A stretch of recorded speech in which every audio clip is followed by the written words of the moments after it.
Beyond ಹೆಡ್ಲೈನ್ಸ್ನ ಮತ್ತೊಂದು ವಿಡಿಯೋಗೆ ಸ್ವಾಗತ. ಈ ವಿಡಿಯೋದಲ್ಲಿ ಭಾರತದಲ್ಲಿ ಡಿಜಿಟಲ್ ಕ್ರಾಂತಿಯಾಗಿದ್ದು ಹೇಗೆ ಅಂತ ತಿಳಿಸ್ಕೊಡ್ತೀನಿ. ಸರ್ಕಾರಿ ಕಚೇರಿಗಳು ಕೇವಲ ಕಾಗದ ಪತ್ರಗಳಿಂದಲೇ ತುಂಬಿರ್ತಾ ಇತ್ತು. ಎಲ್ಲಿ ನೋಡಿದ್ರೂ ಕಡತಗಳ ರಾಶಿಯೇ ಕಾಣಿಸ್ತಿತ್ತು. ಸರ್ಕಾರಿ ಸೇವೆಗಳನ್ನು ಪಡೆಯಲು ನಾಗರಿಕರು ಹರಸಾಹಸ ಪಡಬೇಕಾದ ಪರಿಸ್ಥಿತಿ ಇತ್ತು. ಆದರೆ ಸರ್ಕಾರಿ ಕಚೇರಿಗಳ ಬಗೆಗಿನ ಈ ಕಲ್ಪನೆಯನ್ನ ಡಿಜಿಟಲ್ ಇಂಡಿಯಾ ಯೋಜನೆ ಸಂಪೂರ್ಣವಾಗಿ ಬದಲಿಸಿದೆ.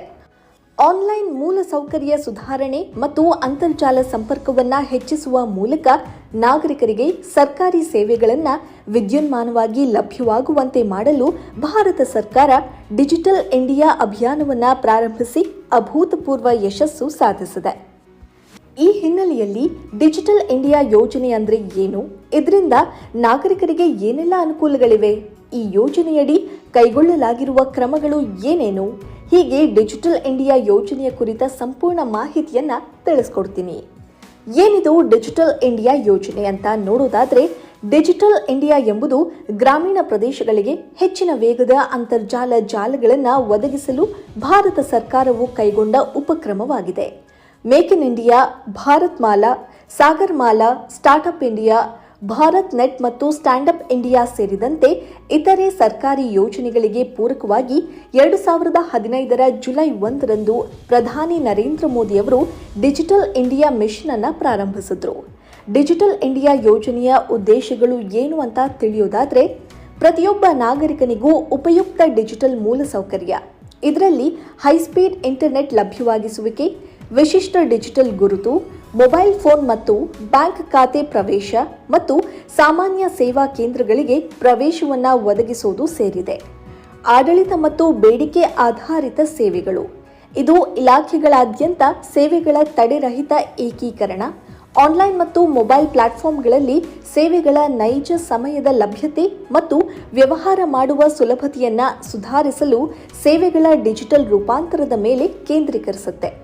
ನಾಗರಿಕ ಡಿಜಿಟಲ್ ಸಬಲೀಕರಣ, ಇದು ಸಾರ್ವತ್ರಿಕ ಡಿಜಿಟಲ್ ಸಾಕ್ಷರತೆ, ಭಾರತೀಯ ಭಾಷೆಗಳಲ್ಲಿ ಡಿಜಿಟಲ್ ಸಂಪನ್ಮೂಲಗಳನ್ನು ಪ್ರವೇಶಿಸುವಂತೆ ಮಾಡೋದು ಮತ್ತು ಸಹಯೋಗದ ವೇದಿಕೆಗಳ ಮೂಲಕ ಆಡಳಿತದಲ್ಲಿ ನಾಗರಿಕರ ಭಾಗವಹಿಸುವಿಕೆಯನ್ನು ಸಕ್ರಿಯಗೊಳಿಸುವುದನ್ನು ಒಳಗೊಂಡಿರುತ್ತೆ. ಇನ್ನು ಡಿಜಿಟಲ್ ಇಂಡಿಯಾದ ಅನುಕೂಲಗಳು ಏನು ಅಂತ ನೋಡೋದಾದ್ರೆ, ಈ ಆಡಳಿತಕ್ಕೆ ಸಂಬಂಧಪಟ್ಟ ಎಲೆಕ್ಟ್ರಾನಿಕ್ ವಹಿವಾಟು ಹೆಚ್ಚಳವಾಗಿದೆ. ಭಾರತ್ ನೆಟ್ ಕಾರ್ಯಕ್ರಮದ ಅಡಿಯಲ್ಲಿ 2,74,246 ಕಿಲೋಮೀಟರ್ ಆಪ್ಟಿಕಲ್ ಫೈಬರ್ ನೆಟ್ವರ್ಕ್ 1.15 ಲಕ್ಷಕ್ಕೂ ಹೆಚ್ಚು ಗ್ರಾಮ ಪಂಚಾಯತ್ಗಳನ್ನು ಸಂಪರ್ಕಿಸಿದೆ. ಭಾರತ ಸರ್ಕಾರದ ರಾಷ್ಟ್ರೀಯ ಇ ಆಡಳಿತ ಯೋಜನೆಯ ಅಡಿಯಲ್ಲಿ ಸಾಮಾನ್ಯ ಸೇವಾ ಕೇಂದ್ರ ಅಂದರೆ ಸಿಎಸ್ಸಿ ರಚಿಸಲಾಗಿದೆ. ಇದು ಮಾಹಿತಿ ಮತ್ತು ಸಂವಹನ ತಂತ್ರಜ್ಞಾನ ಐಸಿಟಿಗೆ ಪ್ರವೇಶವನ್ನು ಒದಗಿಸುತ್ತೆ. ಕಂಪ್ಯೂಟರ್ ಮತ್ತು ಇಂಟರ್ನೆಟ್ ಪ್ರವೇಶದ ಮೂಲಕ ಸಾಮಾನ್ಯ ಸೇವಾ ಕೇಂದ್ರಗಳು, ಇ ಆಡಳಿತ, ಶಿಕ್ಷಣ, ಆರೋಗ್ಯ, ಟೆಲಿಮೆಡಿಸಿನ್, ಮನರಂಜನೆ ಮತ್ತು ಇತರೆ ಸರ್ಕಾರಿ ಮತ್ತು ಖಾಸಗಿ ಸೇವೆಗಳಿಗೆ ಸಂಬಂಧಿಸಿದ ಬಹುವಿಧ ಸೇವೆಗಳನ್ನು ಒದಗಿಸುತ್ತೆ. ಸೌರ ಬೆಳಕು, ಎಲ್ಇಡಿ ಸಂಯೋಜನೆ ಘಟಕ, ಸ್ಯಾನಿಟರಿ ನ್ಯಾಪ್ಕಿನ್ ಉತ್ಪಾದನಾ ಘಟಕ ಮತ್ತು ವೈಫೈ ಚೌಪಲ್ನಂತಹ ಸುಸಜ್ಜಿತ ಸೌಲಭ್ಯಗಳೊಂದಿಗೆ ಡಿಜಿಟಲ್ ಗ್ರಾಮಗಳ ಸ್ಥಾಪನೆ.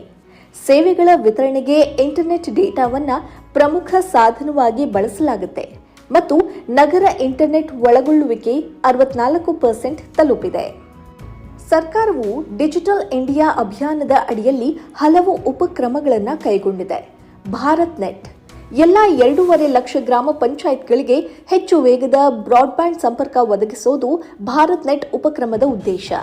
ಇದು ವಿಶ್ವದ ಅತಿದೊಡ್ಡ ಗ್ರಾಮೀಣ ಬ್ರಾಡ್ಬ್ಯಾಂಡ್ ಯೋಜನೆಗಳಲ್ಲಿ ಒಂದಾಗಿದ್ದು, ನಗರ ಮತ್ತು ಗ್ರಾಮೀಣ ಪ್ರದೇಶಗಳ ನಡುವಿನ ಡಿಜಿಟಲ್ ಅಂತರವನ್ನು ಕಡಿಮೆ ಮಾಡುವ ಗುರಿಯನ್ನು ಹೊಂದಿದೆ. ಮಾಹಿತಿ ಪ್ರಕಾರ 1.15 ಲಕ್ಷಕ್ಕೂ ಹೆಚ್ಚು ಪಂಚಾಯತ್ಗಳು ಸಂಪರ್ಕಗೊಂಡಿವೆ. ಆಧಾರ್, ಪ್ರತಿ ಭಾರತೀಯ ನಿವಾಸಿಗೆ ಒಂದು ವಿಶಿಷ್ಟ ಡಿಜಿಟಲ್ ಗುರುತನ್ನು ಒದಗಿಸುವುದು ಆಧಾರ್ ಯೋಜನೆಯ ಉದ್ದೇಶ.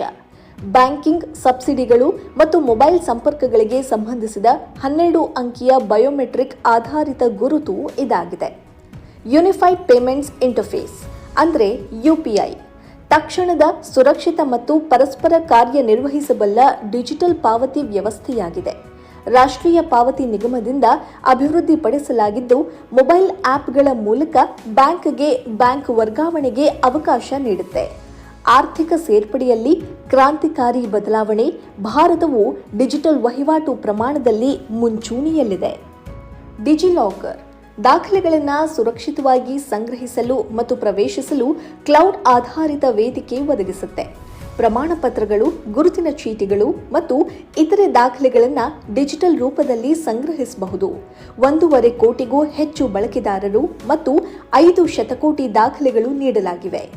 ಈ ಆಡಳಿತ ಉಪಕ್ರಮಗಳು ಸರ್ಕಾರಿ ಸೇವೆಗಳನ್ನು ದಕ್ಷತೆ ಮತ್ತು ಪಾರದರ್ಶತೆಗಾಗಿ ಡಿಜಿಟಲೀಕರಣಗೊಳಿಸುವುದು. ಉದಾಹರಣೆಗೆ ಈ ಆಸ್ಪತ್ರೆ. ಸಾರ್ವಜನಿಕ ಆಸ್ಪತ್ರೆಗಳಿಗೆ ಆನ್ಲೈನ್ ನೋಂದಣಿ ಮತ್ತು ಭೇಟಿ ಕಾಯ್ದಿರಿಸುವ ವ್ಯವಸ್ಥೆ. ಈ ಪಾಠಶಾಲಾ ವಿದ್ಯಾರ್ಥಿಗಳು ಮತ್ತು ಶಿಕ್ಷಕರಿಗೆ ಡಿಜಿಟಲ್ ಶೈಕ್ಷಣಿಕ ಸೇವೆಯನ್ನು ಒದಗಿಸುತ್ತೆ. ಮೈಗವ್ ನೀತಿ ಪ್ರತಿಕ್ರಿಯೆಗಾಗಿ ನಾಗರಿಕರ ತೊಡಗಿಸಿಕೊಳ್ಳುವಿಕೆಯ ವೇದಿಕೆಯಾಗಿದೆ. ಪ್ರವೇಶ ಸಾಧ್ಯತೆ ಹೆಚ್ಚಿಸಿ ಆಡಳಿತದ ವಿಳಂಬ ಕಡಿಮೆ ಮಾಡಿದೆ.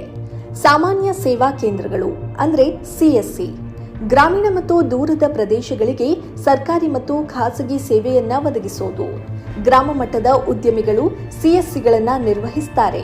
ಬಿಲ್ ಪಾವತಿ, ಆಧಾರ್ ನೋಂದಣಿ ಮತ್ತು ವಿಮೆಯಂತಹ ಸೇವೆಯನ್ನ ನೀಡುತ್ತಾರೆ. ಭಾರತದಾದ್ಯಂತ 4 ಲಕ್ಷಕ್ಕೂ ಹೆಚ್ಚು CSCಗಳು ಕಾರ್ಯನಿರ್ವಹಿಸುತ್ತಿವೆ. ಪ್ರಧಾನಮಂತ್ರಿ ಗ್ರಾಮೀಣ ಡಿಜಿಟಲ್ ಸಾಕ್ಷರತಾ ಅಭಿಯಾನ. ಪ್ರತಿ ಗ್ರಾಮೀಣ ಕುಟುಂಬದಲ್ಲಿ ಕನಿಷ್ಠ ಒಬ್ಬ ವ್ಯಕ್ತಿಯನ್ನ ಡಿಜಿಟಲ್ ಸಾಕ್ಷರರನ್ನಾಗಿ ಮಾಡೋದು ಇದರ ಉದ್ದೇಶವಾಗಿದೆ. 6 ಕೋಟಿ ಗ್ರಾಮೀಣ ಕುಟುಂಬಗಳನ್ನು ಗುರಿಯಾಗಿಸಿ ಇಮೇಲ್, ಆನ್ಲೈನ್ ಪಾವತಿ ಮತ್ತು ಇಂಟರ್ನೆಟ್ ಬಳಕೆಯ ಮೂಲಭೂತ ತರಬೇತಿ ನೀಡುತ್ತೆ. ಲಕ್ಷಾಂತರ ಜನರಿಗೆ ತರಬೇತಿ ನೀಡಲಾಗಿದೆ. ಗ್ರಾಮೀಣ ಡಿಜಿಟಲ್ ಅಳವಡಿಕೆಯನ್ನು ಹೆಚ್ಚಿಸಿದೆ. ರಾಷ್ಟ್ರೀಯ ಆಪ್ಟಿಕಲ್ ಫೈಬರ್ ನೆಟ್ವರ್ಕ್ ಬ್ರಾಡ್ಬ್ಯಾಂಡ್ ಸಂಪರ್ಕಕ್ಕೆ ಆಧಾರವನ್ನು ಒದಗಿಸುವುದು. ಈಗ ಭಾರತ್ನೆಟ್ ಯೋಜನೆಯಲ್ಲಿ ಸಂಯೋಜನೆಗೊಂಡಿದ್ದು ಆಪ್ಟಿಕಲ್ ಫೈಬರ್ ಮೂಲ ಸೌಕರ್ಯದ ಮೇಲೆ ಕೇಂದ್ರೀಕರಿಸುತ್ತೆ. ಸ್ಮಾರ್ಟ್ ನಗರ ನಿರ್ಮಾಣ ತಂತ್ರಜ್ಞಾನವನ್ನು ಬಳಸಿ ಸುಸ್ಥಿರ ಮತ್ತು ನಾಗರಿಕ ಸ್ನೇಹಿ ನಗರ ಪ್ರದೇಶಗಳನ್ನು ಅಭಿವೃದ್ಧಿಪಡಿಸುವುದು. 100 ಆಯ್ದ ನಗರಗಳಲ್ಲಿ IoT, ಡೇಟಾ ವಿಶ್ಲೇಷಣೆ ಮತ್ತು ಗವರ್ನೆನ್ಸ್ ಸಂಯೋಜಿಸುತ್ತೆ. ಸ್ಮಾರ್ಟ್ ಟ್ರಾಫಿಕ್ ವ್ಯವಸ್ಥೆಗಳು, ಡಿಜಿಟಲ್ ಸಾರ್ವಜನಿಕ ಸೇವೆಗಳು ಇದಕ್ಕೆ ಉದಾಹರಣೆಯಾಗಿವೆ. ಎಲೆಕ್ಟ್ರಾನಿಕ್ಸ್ ಉತ್ಪಾದನೆ ಆಮದು ಕಡಿಮೆ ಮಾಡಲು ಸ್ಥಳೀಯ ಎಲೆಕ್ಟ್ರಾನಿಕ್ಸ್ ಉತ್ಪಾದನೆಯನ್ನು ಉತ್ತೇಜಿಸುವುದು. ಮೇಕ್ ಇನ್ ಇಂಡಿಯಾ ಮತ್ತು ಉತ್ಪಾದನೆ ಆಧಾರಿತ ಪ್ರೋತ್ಸಾಹಧನ ಯೋಜನೆಗಳು ಮೊಬೈಲ್, ಟಿವಿ ಇತ್ಯಾದಿಗಳ ಉತ್ಪಾದನೆಯನ್ನು ಉತ್ತೇಜಿಸುತ್ತೆ. ಭಾರತವು ಜಾಗತಿಕ ಎಲೆಕ್ಟ್ರಾನಿಕ್ಸ್ ಕೇಂದ್ರವಾಗಿ ಉದಯಿಸ್ತಾ ಇದೆ. ಪಬ್ಲಿಕ್ ವೈಫೈ ಹಾಟ್ಸ್ಪಾಟ್ಗಳು ಸಾರ್ವಜನಿಕ ಸ್ಥಳಗಳಲ್ಲಿ ಇಂಟರ್ನೆಟ್ ಪ್ರವೇಶವನ್ನು ವಿಸ್ತರಿಸುವುದು ಇದರ ಉದ್ದೇಶವಾಗಿದೆ. ವೈಫೈ ಆಕ್ಸೆಸ್ ನೆಟ್ವರ್ಕ್ ಇಂಟರ್ಫೇಸ್ ಚೌಕಟ್ಟಿನ ಭಾಗವಾಗಿ ಕೈಗೆಟುಕುವ ದರದಲ್ಲಿ ವೈಫೈ ಒದಗಿಸುವುದು. ಸಾವಿರಾರು ಹಾಟ್ಸ್ಪಾಟ್ಗಳು ವಿಶೇಷವಾಗಿ ಗ್ರಾಮೀಣ ಪ್ರದೇಶಗಳಲ್ಲಿ ಪ್ರಾರಂಭಗೊಂಡಿವೆ. ಸ್ವಯಂ ಯೋಜನೆ ಎಲ್ಲರಿಗೂ ಉಚಿತ ಆನ್ಲೈನ್ ಶಿಕ್ಷಣ ಒದಗಿಸೋದು. ಶಾಲೆಯಿಂದ ಸ್ನಾತಕೋತ್ತರ ಮಟ್ಟದವರೆಗಿನ ಕೋರ್ಸ್ಗಳನ್ನು ಡಿಜಿಟಲ್ ವೇದಿಕೆಯ ಮೂಲಕ ನೀಡುತ್ತೆ. ಗುಣಮಟ್ಟದ ಶಿಕ್ಷಣದೊಂದಿಗೆ ವಿದ್ಯಾರ್ಥಿಗಳನ್ನು ಸಬಲೀಕರಿಸುತ್ತೆ. ಭೀಮ್ ಅಂದರೆ ಭಾರತ್ ಇಂಟರ್ಫೇಸ್ ಫಾರ್ ಮನಿ ನಗದು ರಹಿತ ವಹಿವಾಟುಗಳನ್ನು ಉತ್ತೇಜಿಸೋದು. UPI ಆಧಾರಿತ ಮೊಬೈಲ್ ಆಪ್ ಡಿಜಿಟಲ್ ಪಾವತಿಗಳನ್ನು ಸರಳಗೊಳಿಸಲು ಪ್ರಾರಂಭಿಸಲಾಗಿದೆ. ಭಾರತದ ಡಿಜಿಟಲ್ ಆರ್ಥಿಕತೆಯನ್ನು ಬಲಪಡಿಸಿದೆ. ಸೈಬರ್ ಭದ್ರತೆ ಉಪಕ್ರಮಗಳು ಡಿಜಿಟಲ್ ಮೂಲಸೌಕರ್ಯ ಮತ್ತು ಡೇಟಾವನ್ನು ರಕ್ಷಿಸೋದು. ರಾಷ್ಟ್ರೀಯ ಸೈಬರ್ ಭದ್ರತಾ ನೀತಿ ಮತ್ತು CERT-in ಅಂದರೆ Indian computer emergency response team ಚೌಕಟ್ಟುಗಳನ್ನು ಒಳಗೊಂಡಿವೆ. ಡಿಜಿಟಲ್ ಇಂಡಿಯಾದ ಪ್ರಯೋಜನಗಳನ್ನು ನೋಡುವುದಾದರೆ, ಡಿಜಿಟಲ್ ಇಂಡಿಯಾ ಅಭಿಯಾನವು ಭಾರತವನ್ನು ಗಣನೀಯವಾಗಿ ಪರಿವರ್ತಿಸಿದೆ. ಇದು ಡಿಜಿಟಲ್ ಸಂಪರ್ಕವನ್ನು ಹೆಚ್ಚಿಸಿದೆ, ಆರ್ಥಿಕತೆಯನ್ನು ಉತ್ತೇಜಿಸಿದೆ ಮತ್ತು ಆಡಳಿತವನ್ನು ಸುಧಾರಿಸಿದೆ. ಗ್ರಾಮೀಣ ಪ್ರದೇಶಗಳಲ್ಲಿ ಸುಮಾರು 12,000 ಅಂಚೆ ಕಚೇರಿ ಶಾಖೆಗಳನ್ನು ಎಲೆಕ್ಟ್ರಾನಿಕ್ ಮೂಲಕ ಸಂಪರ್ಕಿಸಲಾಗಿದೆ. ಭಾರತ್ ನೆಟ್ನಂತಹ ಉಪಕ್ರಮಗಳು 1.15 ಲಕ್ಷಕ್ಕೂ ಹೆಚ್ಚು ಗ್ರಾಮ ಪಂಚಾಯತ್ಗಳನ್ನು ಸಂಪರ್ಕಿಸಿದ್ದು, UPI 2023ರಲ್ಲಿ 46 ಶತಕೋಟಿಗಿಂತ ಹೆಚ್ಚು ವಹಿವಾಟುಗಳನ್ನು ನಡೆಸಿದೆ. ಇಂಟರ್ನೆಟ್ ವ್ಯಾಪ್ತಿಯನ್ನು 9.16 ಕೋಟಿ ಬಳಕೆದಾರರಿಗೆ ವಿಸ್ತರಿಸಿದೆ. 2025ರ GDPಗೆ ಅಂದಾಜು $355ರಿಂದ $435 ಶತಕೋಟಿ ಕೊಡುಗೆ ನೀಡಿದೆ. ಈ ಅಭಿಯಾನವು ಡಿಜಿಟಲ್ ಸಾಕ್ಷರತಾ ಕಾರ್ಯಕ್ರಮಗಳ ಮೂಲಕ ನಾಗರಿಕರನ್ನ ಸಬಲೀಕರಿಸಿದೆ.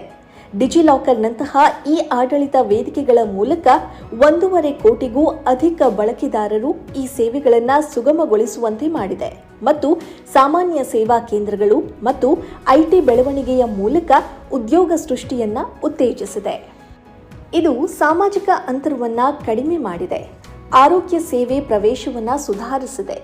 ನಾಗರಿಕರು ಡಿಜಿಟಲ್ ಇಂಡಿಯಾ ಯೋಜನೆಯಿಂದ ಹೇಗೆ ಪ್ರಯೋಜನ ಪಡಿಬಹುದು ಅನ್ನೋದನ್ನ ನೋಡುವುದಾದ್ರೆ, ನಿಮ್ಮ ಮೊಬೈಲ್ ಇಂಟರ್ನೆಟ್ ಖಾಲಿಯಾಗಿದ್ದರೆ ಸಾಮಾನ್ಯ ಸೇವಾ ಕೇಂದ್ರಕ್ಕೆ ಭೇಟಿ ನೀಡಿ ಅಥವಾ ಸಾರ್ವಜನಿಕ ವೈಫೈಯನ್ನು ಬಳಸಿಕೊಳ್ಳಬಹುದು. ಬಿಲ್ಗಳನ್ನು ಪಾವತಿಸಲು, ಶಾಪಿಂಗ್ ಮಾಡಲು ಅಥವಾ ಪಿಎಂ ಕಿಸಾನ್ನಂತಹ ಸರ್ಕಾರಿ ಸಬ್ಸಿಡಿಗಳನ್ನು ನೇರವಾಗಿ ಪಡೆಯಲು ನಿಮ್ಮ ಬ್ಯಾಂಕ್ ಖಾತೆಯನ್ನು ಯುಪಿಐ ಅಪ್ಲಿಕೇಶನ್ಗಳಿಗೆ ಲಿಂಕ್ ಮಾಡಿ ಸಮಯ ಮತ್ತು ಹಣವನ್ನು ಉಳಿಸಿಕೊಳ್ಳಬಹುದು.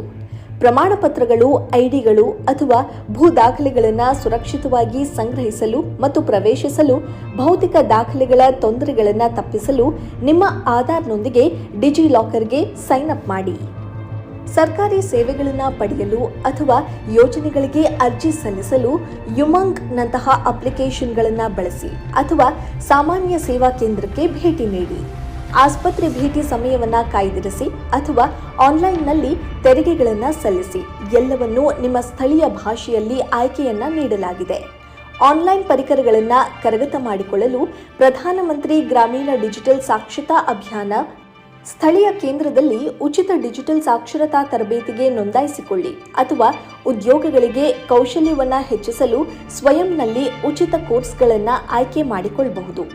ಈ ಸಂಜೀವಿನಿ ಮೂಲಕ ಟೆಲಿಮೆಡಿಸಿನ್ ಸಮಾಲೋಚನೆಗಳನ್ನು ಬುಕ್ ಮಾಡಿ ಅಥವಾ ತ್ವರಿತ ಕೈಗೆಟುಕುವ ಆರೈಕೆಗಾಗಿ ಡಿಜಿಟಲ್ ಆಗಿ ಆರೋಗ್ಯ ದಾಖಲೆಗಳನ್ನು ಪ್ರವೇಶಿಸಿ. ಬಿಲ್ ಪಾವತಿಗಳಂತಹ ಸೇವೆಗಳನ್ನು ನೀಡಲು ಅಥವಾ ಡಿಜಿಟಲ್ ಸಂಪರ್ಕದಿಂದ ಸಕ್ರಿಯಗೊಳಿಸಲಾದ ಇ-ಕಾಮರ್ಸ್ ಪ್ಲಾಟ್ಫಾರ್ಮ್ಗಳ ಮೂಲಕ ಆನ್ಲೈನ್ನಲ್ಲಿ ಉತ್ಪನ್ನಗಳನ್ನು ಮಾರಾಟ ಮಾಡಲು ಸಿಎಸ್ಸಿಗಳನ್ನು ಬಳಸಿಕೊಂಡು ಸಣ್ಣ ವ್ಯವಹಾರವನ್ನು ಪ್ರಾರಂಭಿಸಬಹುದು. ನಿಮ್ಮ ಅಗತ್ಯಗಳಿಗೆ ಸಂಬಂಧಿಸಿದ ಯೋಜನೆಗಳು, ಸಬ್ಸಿಡಿಗಳು ಅಥವಾ ಹವಾಮಾನ ಮುನ್ಸೂಚನೆಗಳ ಕುರಿತು ನವೀಕರಣವನ್ನು ಪಡೆಯಲು ಮೈಗವ್ ಅಥವಾ ಸರ್ಕಾರಿ ಪೋರ್ಟಲ್ಗಳನ್ನು ಬಳಸಿ. ಈ ವಿಡಿಯೋ ಬಗ್ಗೆ ನಿಮ್ಮ ಅಭಿಪ್ರಾಯ ಏನು ಅನ್ನೋದನ್ನ ಕಾಮೆಂಟ್ ಮಾಡಿ. ನೀವಿನ್ನೂ ಬಿಯಾಂಡ್ ಹೆಡ್ಲೈನ್ಸ್ಗೆ ಸಬ್ಸ್ಕ್ರೈಬ್ ಆಗಿಲ್ಲ ಅಂತಾದರೆ ಸಬ್ಸ್ಕ್ರೈಬ್ ಆಗಿ ಬೆಲ್ ಐಕಾನ್ ಕ್ಲಿಕ್ ಮಾಡೋ ಮೂಲಕ ಹೊಸ ವಿಡಿಯೋಗಳ ನೋಟಿಫಿಕೇಶನ್ ಪಡೆಯಿರಿ.